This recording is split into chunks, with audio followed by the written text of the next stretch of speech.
Hello and welcome to Who Wants to Be a Millionaire Ma'am Global Edition. This is a first, one-of-its-kind game show for all Millennium Ma'ams. I, Rachna Kheria, am your hostess for this afternoon. And since everyone knows the rules of the game, let's dive in.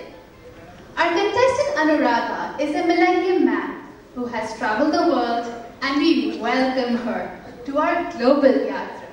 From US to Europe to China to India.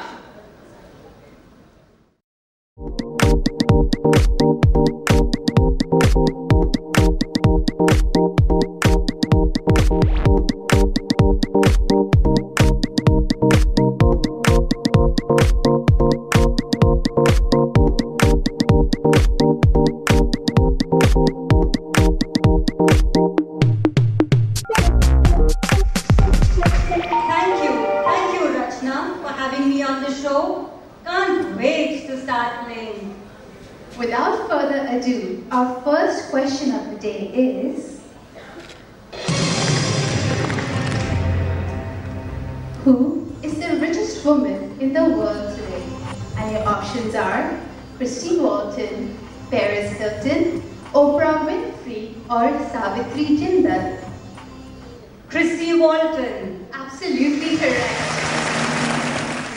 Christy Walton is the Walmart heiress with a personal fortune of $24 billion. The US is all about money, money, and more money.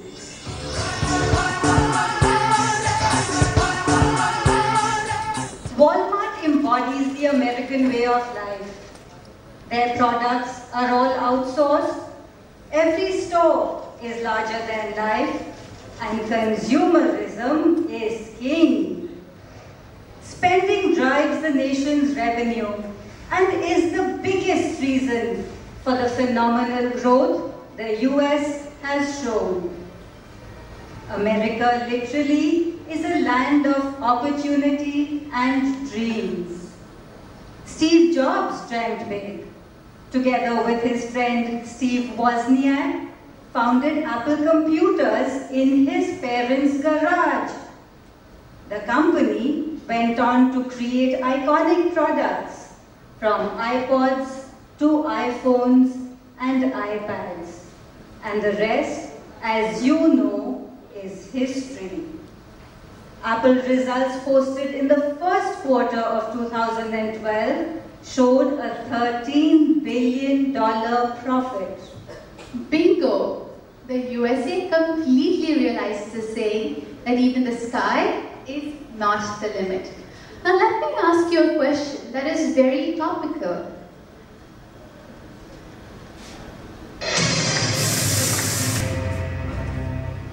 Which of these movements recently shook the economic scene in the US? And your options are Occupy Wall Street, Climb Empire State, Occupy White House, or the Anti-Poverty Andolan?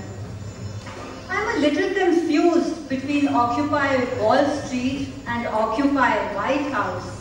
Let me ask Sir this question.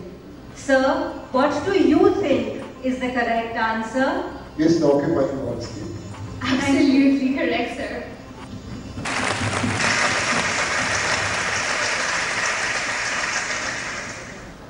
Occupy Wall Street managed to ruffle the feathers of the banking bigwigs all over the world and expose the greed and corruption in the market. While in the 70s and 80s, companies like GE and Ford symbolized excellence in American manufacturing, by the late 90s, it was the financial services like Goldman Sachs and Lehman Brothers that took control of America's economy. From engineers to mathematicians, they all wanted to be a part of the action on Wall Street. Or, as the famous author Michael Lewis would say, monkey business. Spending took on a whole new meaning when it became fashionable to take a loan and shop till you drop. student loans, credit card loans, car loans, etc., etc. But the granddaddy of them all were the home loans. Well, what goes up must come down. Home prices crashed, people could not afford to pay back their loans, and banks went bust. With everything outsourced, the engineers had nowhere to go. ये company तो मैं afford नहीं कर सकती. I'm sorry, we'll have to let you go. Gentlemen, please leave. This interview is over. Ouch. Moving on to Europe, a land of wondrous beauty, a land of gastronomic delights, but a land of chaos too. So my next question to you is,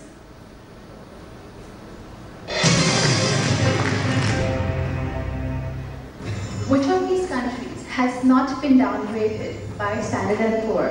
And your options are France, Italy, Germany, or Austria. Germany. Germany for sure. Absolutely correct. Today, Europe is in the middle of a sovereign debt crisis which has threatened the very foundations of the European Union. Portugal, Italy, and Greece, to name some, have debts exceeding their GDP. The extravagance of some, along with the availability of easy credit that encouraged high-risk lending and borrowing in the boom years of 2002 to 2008 by others, has deepened the crisis. Fearing the collapse of the euro, Angela Merkel, Chancellor of Germany, Nicolas Sarkozy, President of France, together with the European Central Bank and the IMF, are working on austerity measures to contain the crisis and spur future growth. While austerity may sound very good in the economy, it is very painful for the masses. In my humble opinion, it would be very difficult, if not impossible, for the Greeks to accept the draconian austerity measures which are needed to contain their internal debt. How true, Anuradha. Continuing with Europe, our next question. Can you please identify the structure for me? And your options are Eiffel Tower, Tower of London, Sears Tower, or the Leaning Tower of Pisa? The Eiffel Tower in Paris.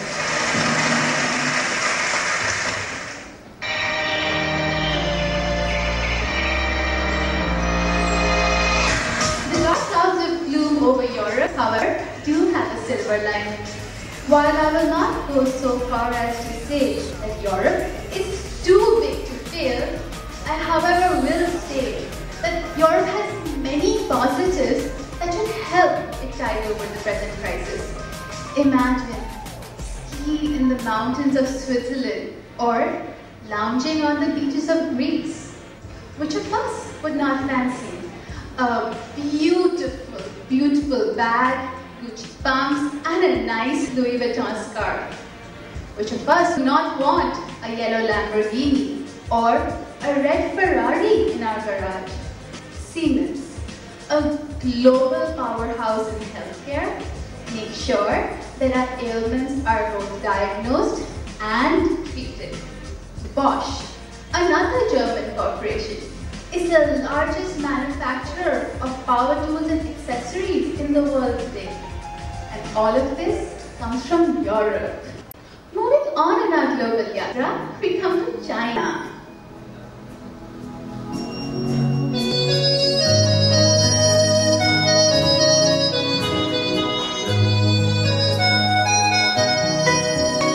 Do any of you know how the Chinese name their kids?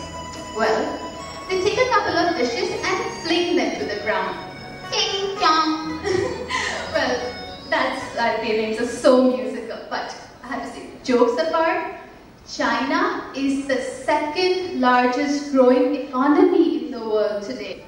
Which brings me to my next question.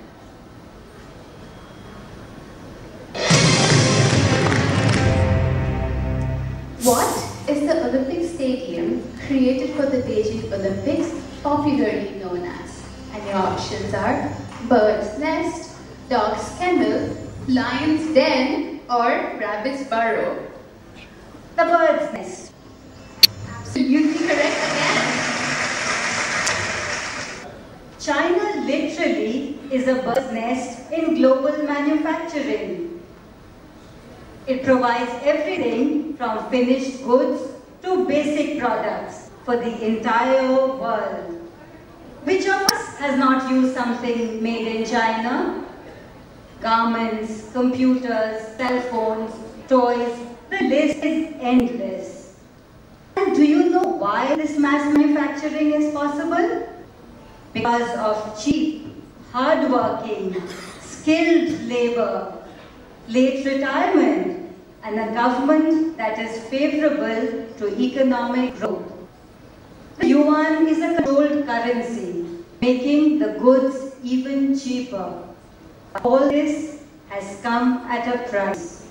China today faces a number of difficult challenges that could undermine its future economic growth and stability.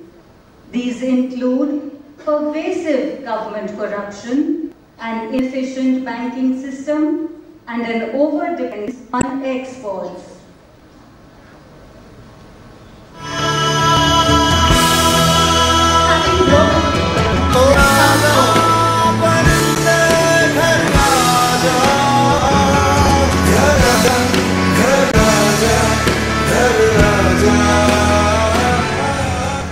Okay, so now I have a question for the audience. Audience member? Hello, ma'am. Hi. I have a question for you. My question is this. Which country has the largest population between the ages of 18 and 25? And your options are China, India, USA, and Germany. Well, we really don't need to look at the options. The answer is India. Very good. A big round of applause and the entire audience, please. Not a small token of our appreciation for you. Thank you.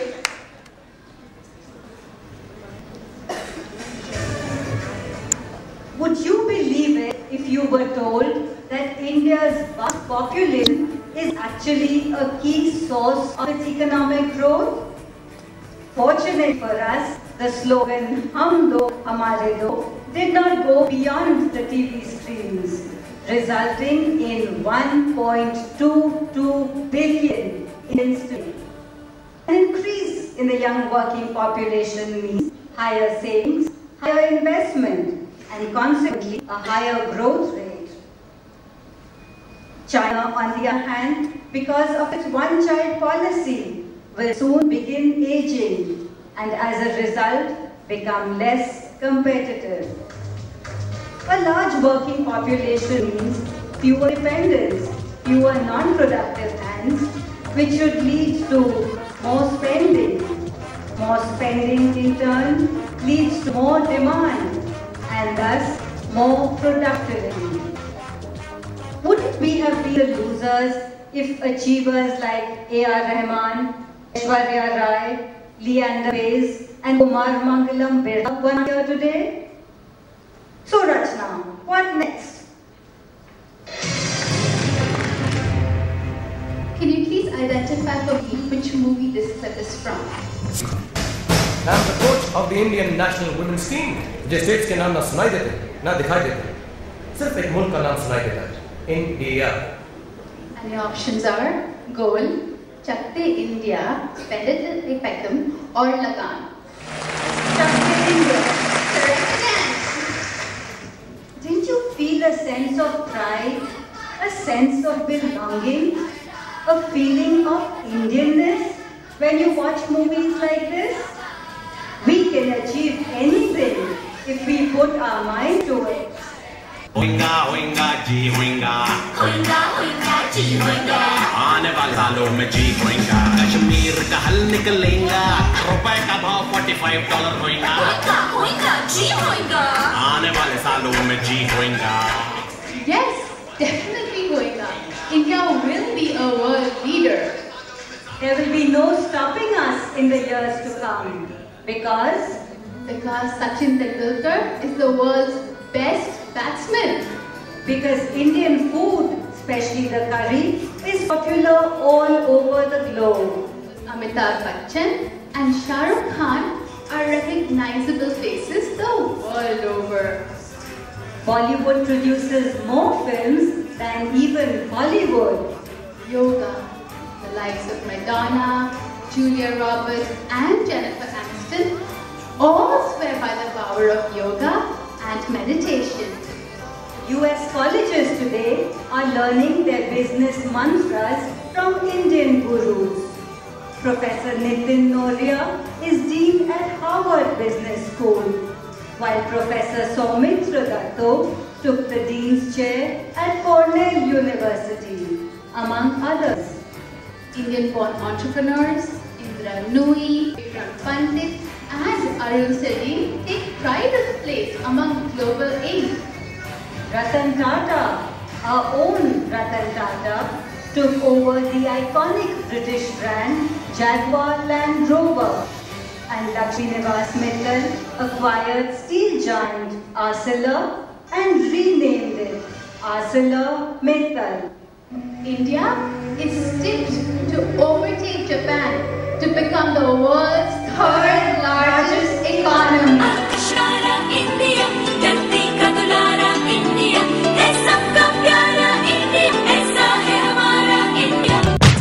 कसम है हमने कसम ना तोड़ेंगे We love you oh India तुझे ना छोड़ेंगे जा कसम जाने जा प्यार है तुमसे ना तू ही बता देना कैसे छोड़े